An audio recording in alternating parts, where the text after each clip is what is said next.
Guys, a lot of people might want to know if you can do clippings or cuttings. You can root cuttings from Japanese maples. And the answer to that is not that simple.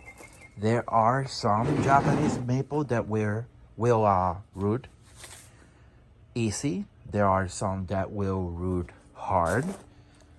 And there are some that will just not root at all. That's the answer to that. And yes, you can. As you can see, these are cuttings from my bloodgood. I pruned it this year and I decided that instead of throwing away those branches, I'd make new trees. Boom, right here. Okay, and with all cuttings, as you can see, we have failure and we have success. These cuttings I took these cuttings in February and today is May, and you can see that I have had some failures, and like this one, failure. Go ahead and take a closer look at it. And I had some success, and that's it. These trees will remain here for maybe until fall, and then actually this will remain here until winter, and then in winter when the roots are hardened up, I will remove them and pot them as they are dormant. These is a more of a failure.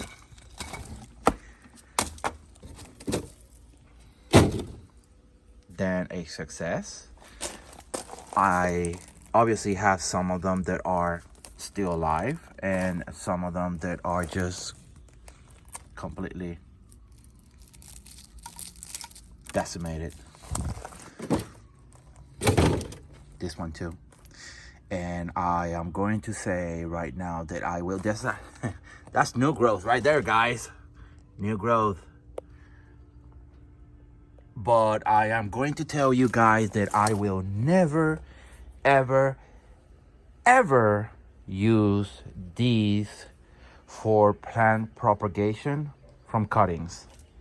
Okay, I may use these for seeding only, and the soil I will be using a more organic soil in the future instead of that.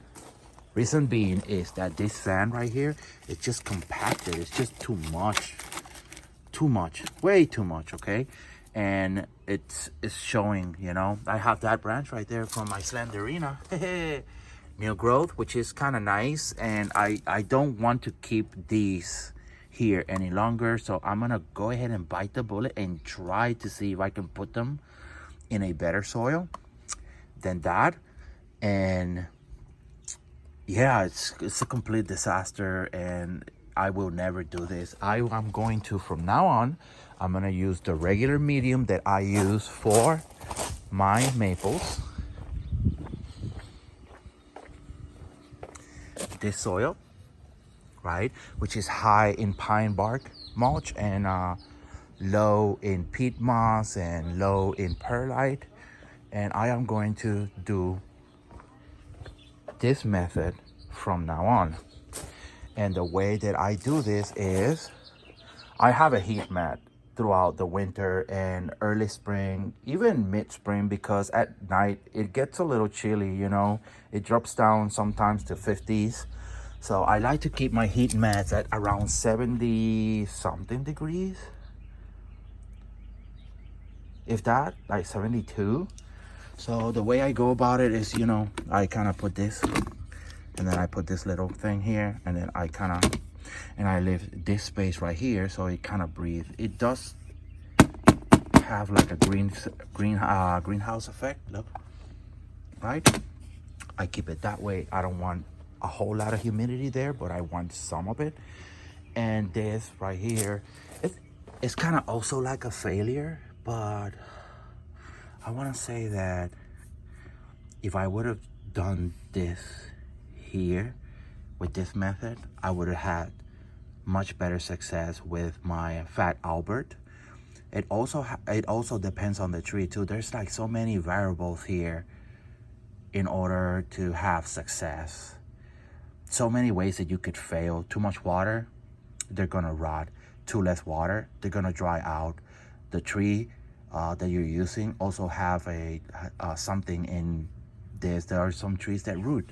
There are some trees that won't root, you know? So I think that doing, you know, tweaking a little here, a little there, and doing different type of experiments and finding out what works better for you, I think that's the best thing that you could probably do in the beginning. And once you find that sweet spot, that the right way for you, that works for you, remember, what works for you is not gonna work for everybody. But once you find that what works for you, then you can keep going that direction. All right, so that's all I wanted to say. I wanted to talk about cuttings, and I have some success, I have some failures like everybody else.